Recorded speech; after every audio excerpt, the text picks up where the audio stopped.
We,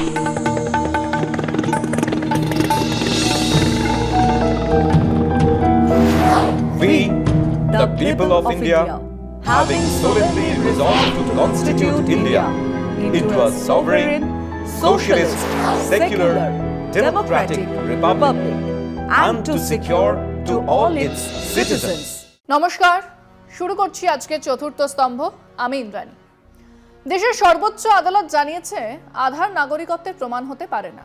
এই নথির ক্ষেত্রে নাগরিকত্ব আলাদা করে যাচাই করা প্রয়োজন বলেই মনে করছে সুপ্রিম কোর্ট। নির্বাচন কমিশন আগেই হলফনামা দিয়ে আধার নথির প্রসঙ্গে নিজেদের আপত্তির কথা সুপ্রিম কোর্টে জানিয়েছিল। আধার নথি কোনো নাগরিকত্বের প্রমাণ নয় বলেই সে সময় জানিয়েছিল কমিশন। মঙ্গলবার শীর্ষ আদালতের মন্তব্য, নির্বাচন কমিশনই ঠিক, আধার নথি নাগরিকত্বের প্রমাণ হতে পারে না। এখন চুলোর দরে যাক সেই তর্ক যে এক নির্বাচন কমিশন যার কাজ সুষ্ঠুভাবে নির্বাচন পরিচালনা করা, সে কেন হঠাৎ দেশের নাগরিকত্ব নির্ধারণ করতে নেমে পড়লেন। আপাতত জরুরি প্রশ্ন নির্বাচনও নয়, প্রশ্ন হলো আপনি যে নাগরিক তার প্রমাণ কোথায়? কি দিয়ে প্রমাণ হবে যে আপনি দেশের নাগরিক? আপনার পরিচয়পত্রই যখন আপনার পরিচয়ের জন্য যথেষ্ট নয়, আপনার মানি ব্যাগে থাকা ভোটার কার্ড আর আধার কার্ডটা একবার দেখুন। বছরের পর বছর ধরে এই দুটোই তো ছিল আপনার ভারতীয় হওয়ার সবচেয়ে বড় পরিচয়। সরকারি ভর্তুকি থেকে শুরু করে ব্যাংক অ্যাকাউন্ট খোলা, সন্তানের স্কুল ভর্তি বা ভোট দেওয়া, সবকিছুর চাবিকাঠি ছিল এই কার্ডগুলো।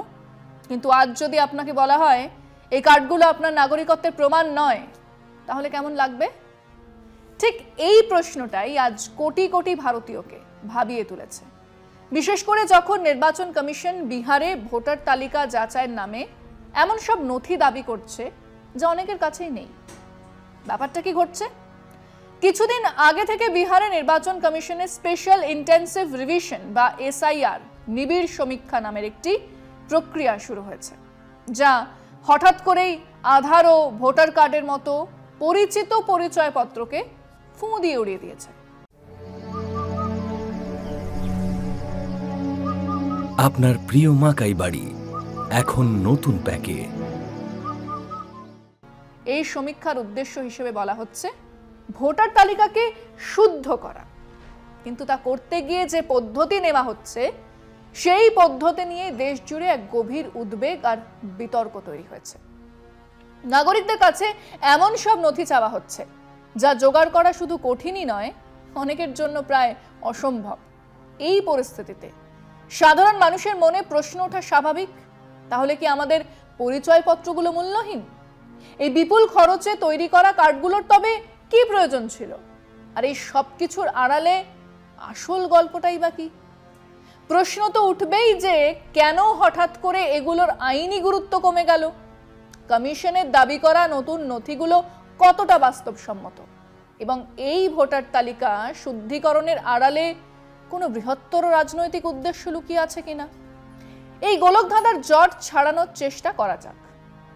রাষ্ট্র যখন কোনো প্রকল্পে হাজার হাজার কোটি টাকা বিনিয়োগ করে, তখন নাগরিকদের মনে স্বাভাবিকভাবেই এক প্রত্যাশা তৈরি হওয়াটাই স্বাভাবিক। তারা বিশ্বাস করতে শুরু করেছিল যে সরকার তাদের স্থায়ী আর নির্ভরযোগ্য সমাধান দিচ্ছে। ভারতের আধার কার্ড, ভোটার কার্ড, এই দুটোই সেই বিশ্বাসের ওপরেই গড়ে উঠেছিল। ফিরছি আলোচনায় একটা বিরতির পর, সঙ্গে থাকুন। আধার প্রকল্প যখন শুরু হয়েছিল তখন এর মূল উদ্দেশ্য ছিল সরকারি পরিষেবা এবং ভর্তুকি সঠিক মানুষের কাছে পৌঁছে দেওয়া এবং দুর্নীতি কমানো। বলা হয়েছিল বটে যে এটা একটা পরিচয়পত্র, নাগরিকত্বের প্রমাণপত্র নয়। কিন্তু ধীরে ধীরে প্রায় সব ক্ষেত্রেই ব্যাংক অ্যাকাউন্ট, মোবাইল, সিম, আয়কর রিটার্ন, রান্নার গ্যাসের ভর্তুকি, আধারকে বাধ্যতামূলক করে তোলা হয়। ফলে সাধারণ মানুষের কাছে এটাই হয়ে ওঠে পরিচয়ের সবচেয়ে গুরুত্বপূর্ণ নথি। বিভিন্ন সরকারি রিপোর্ট এবং সংবাদ মাধ্যমের তথ্য অনুযায়ী অগস্ট 2019 পর্যন্ত মোট ব্যয় unique identification authority of India Aadhaar প্রকল্পের জন্য খরচ করেছে 11,366 কোটি টাকা। 2009 থেকে 2017 সাল পর্যন্ত এই প্রকল্পের জন্য অনুমোদিত অর্থের পরিমাণ ছিল 13,633.22 কোটি টাকা। ইয়েল স্কুল অফ ম্যানেজমেন্টের গবেষকরা মনে করেন এই প্রকল্পের মোট খরচ আরও অনেক বেশি, প্রায় 10 থেকে 12 বিলিয়ন ডলার, ভারতীয় মুদ্রায় প্রায় 80,000 থেকে 1 লক্ষ কোটি টাকা। যদিও হটমেলের কো-ফাউন্ডার সাবির ভাটিয়ার মতো টেক বিশেষজ্ঞরা এই বিরাট খরচকে ইল স্পেন্ট বা অপচয় বলেছেন। তার মতে এই একই কাজ অনেক উন্নত প্রযুক্তির মাধ্যমে মাত্র 20 বিলিয়ন ডলার, প্রায় 175 কোটি টাকা খরচে করা যেত। সে কথা থাক, আদতে এই বিপুল পরিমাণ সরকারি ব্যয় সাধারণ মানুষের মনে একটি ধারণা তৈরি করেছিল যে সরকার তাদের এক শক্তিশালী আর চূড়ান্ত পরিচয়পত্র দিচ্ছে। এখন সেই তারাই মনে করছেন আমাদের ঠকানো হয়েছে। যে কার্ডের জন্য এত অর্থ ব্যয় হলো সেটাই আজ নাগরিকত্বের পরীক্ষায় ডাহা ফেল। ভোটার কার্ড বা epic, electors photo identity card তৈরির মূল উদ্দেশ্য ছিল নির্বাচনে পরিচয় যাচাই করা এবং জাল ভোট প্রতিরোধ করা। 1993 সাল থেকে এই কার্ড ভারতীয় গণতন্ত্রের এক অবিচ্ছেদ্য অংশ। নতুন ভোটারদের জন্য এই কার্ড বিনামূল্যে দেওয়া হয়, যদিও পরে হারিয়ে গেলে বা নতুন করে বানাতে সামান্য ফি লাগে। কয়েক দশক ধরে কোটি কোটি ভোটারের জন্য কার্ড তৈরি, তালিকা সংশোধন এবং সেই কার্ড ভোটারদের পাঠানো এক বিরাট খরচের ব্যাপার। এই বিপুল খরচের পর যখন সেই কার্ড নাকি প্রমাণই করে না যে আপনি সেই বুথের ভোটার, কি আশ্চর্য! তাহলে এই খরচ কেন করা হলো? এটা কেবল দেশের নাগরিকদের ঠকানো নয়, নির্বাচন কমিশনের নিজের বিশ্বাসযোগ্যতা নিয়েও বড়সড় প্রশ্ন তুলে দেয়।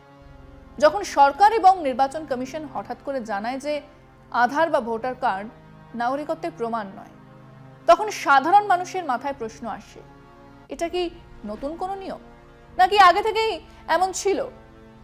সত্যিটা হলো আইনগতভাবে এই কার্ডগুলো কখনোই নাগরিকত্বের চূড়ান্ত প্রমাণপত্র ছিল না, কিন্তু রাষ্ট্র নিজেই এই কার্ডগুলোকে এমনভাবে মানুষের জীবনের সঙ্গে জড়িয়ে দিয়েছে যে এই আইনি সত্যটা এতদিন সাধারণ আলোচনার বাইরেই থেকে গেছে। আসছি পরের আলোচনায় আরও একটা বিরতির পর, সঙ্গে থাকুন। ভারতে নাগরিকত্ব সংক্রান্ত যাবতীয় বিষয়ের নিয়ন্ত্রক হল নাগরিকত্ব আইন 1955, দ্য সিটিজেনশিপ অ্যাক্ট 1955। এই আইনই ঠিক করে কে ভারতের নাগরিক এবং কিভাবে নাগরিকত্ব অর্জন করা যায়, যেমন জন্মসূত্রে, বংশানুক্রমে, রেজিস্ট্রেশনের মাধ্যমে বা ন্যাচুরালাইজেশনের মানে আপনার বাবা নাগরিক, আপনিও নাগরিক, আপনার ছেলেমেয়েরাও নাগরিক। আর সেই আইনে কোথাও আধার কার্ড বা ভোটার কার্ডকে নাগরিকত্বের প্রমাণ হিসেবে উল্লেখ করা হয়নি। মাত্র দুদিন আগেই বম্বে হাইকোর্টের বিচারপতি অমিত বোরকার এক মামলায় রায় দিতে গিয়ে অত্যন্ত স্পষ্টভাবে বলেছেন, merely having documents such as an Aadhaar card, PAN card or a voter ID does not by itself make someone a citizen of India. These documents are meant for identification or availing services, but they do not override the basic legal requirements of citizenship as prescribed in the Citizenship Act. এর সহজ অর্থ হলো আধার, pan বা voter কার্ডের মতো নথি থাকা কাউকে ভারতীয় নাগরিক বানিয়ে দেয় না। এগুলি শুধুমাত্র পরিচয় বা বিভিন্ন পরিষেবা পাওয়ার জন্য তৈরি, কিন্তু নাগরিকত্ব আইনের মৌলিক শর্তগুলোকে এড়িয়ে যেতে পারে না। ওদিকে সুপ্রিম কোর্টের বিচারপতি সূর্যকান্ত বলেন যে নির্বাচন কমিশন ঠিকই বলছে যে আধার কার্ডকে নাগরিকত্বের চূড়ান্ত প্রমাণ হিসেবে গ্রহণ করা যায় না। যে সংস্থাগুলো এই কার্ডগুলো তৈরি করেছে তারাও একই কথা বলছে। এই আইনি ব্যাখ্যাগুলো থেকে একটা বিষয় তো পরিষ্কার, রাষ্ট্রের দুটো আলাদা আলাদা কথা বলছে। একদিকে সরকার এবং তার বিভিন্ন সংস্থা আধার ও ভোটার কার্ডকে দৈনন্দিন জীবনে অপরিহার্য করে তুলেছে। বছরের পর বছর ধরে নির্বাচন কমিশন নিজেই ভোটার তালিকা শুদ্ধ করার জন্য আধার ভোটার কার্ড লিঙ্ক করার প্রচার চালিয়েছে। ফলে সাধারণ মানুষের মনে এই ধারণা জন্মেছে যে এই কার্ডগুলোই তাদের পরিচয়ের চূড়ান্ত দলিল। অন্যদিকে যেই নাগরিকত্ব যাচাই প্রশ্ন উঠছে, তখন সেই রাষ্ট্রই আইন ও নিয়ম কানুনের দোহাই দিয়ে বলছে যে এই কার্ডগুলো কোনো প্রমাণই নয়। তাহলে নির্বাচন কমিশন জানালো যে আধার বা ভোটার কার্ড যথেষ্ট নয়। তারা বিহারের ভোটারদের জন্য 11টি বিকল্প দলিলের এক তালিকা প্রকাশ করেছে। সেগুলো কি কি? 1, পাসপোর্ট। পাসপোর্ট এক শক্তিশালী প্রমাণপত্র, কিন্তু ভারতে কতজন মানুষের কাছে পাসপোর্ট আছে?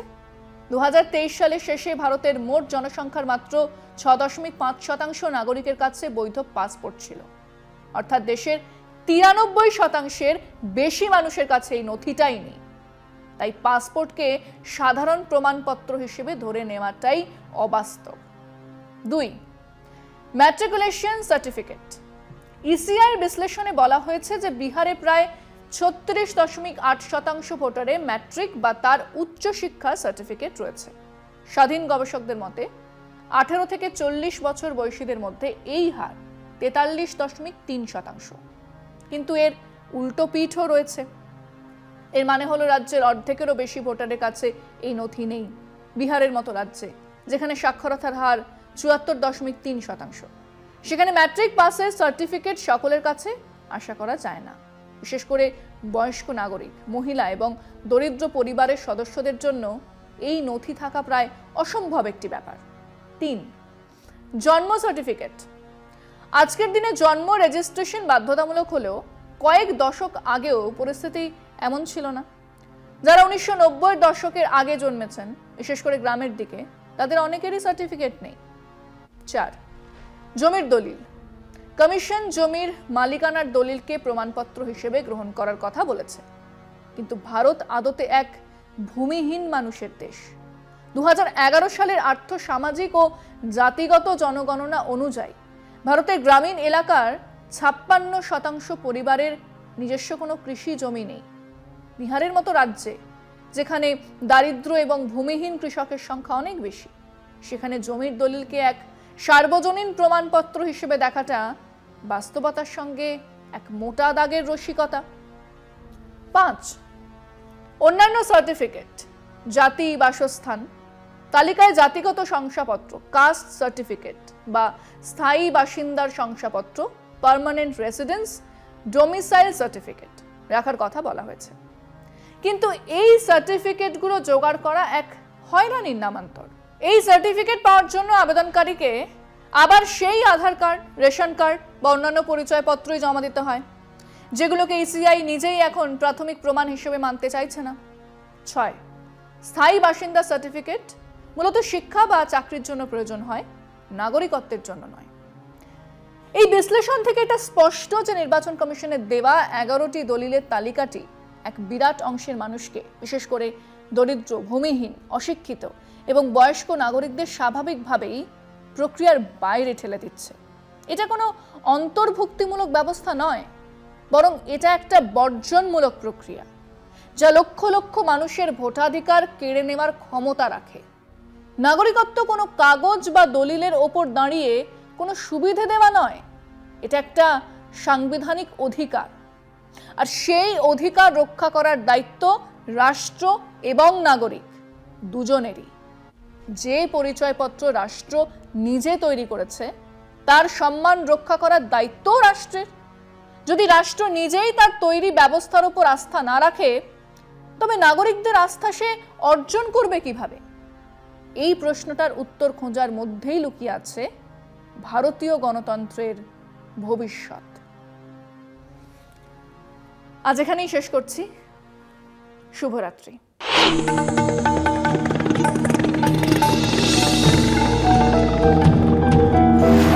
We, the people of India, having solemnly resolved to constitute India into a sovereign, socialist, secular, democratic republic, and to secure to all its citizens